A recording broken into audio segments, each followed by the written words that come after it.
প্রত্যেকের অপেক্ষার অবসান।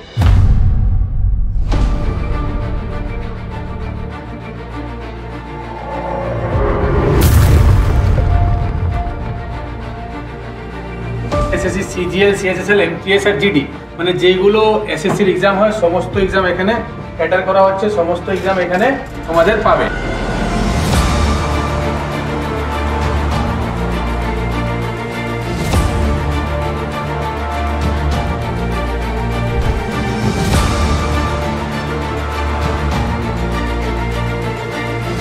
স্টাফ সিলেকশন কমিশনের যত এক্সাম হয় প্রত্যেকটা এক্সামই কিন্তু এখানে কভার হবে। আর আমাদের জানোই সব টিচাররা রয়েছে।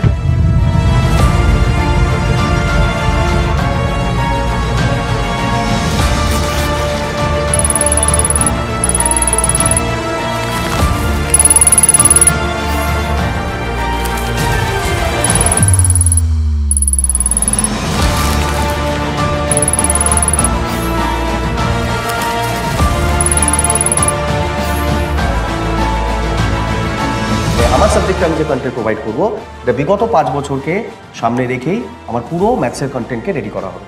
ঠিক আছে, ডেডিকেটেডলি আমরা এই জিনিসটার পেছনে খাটবো।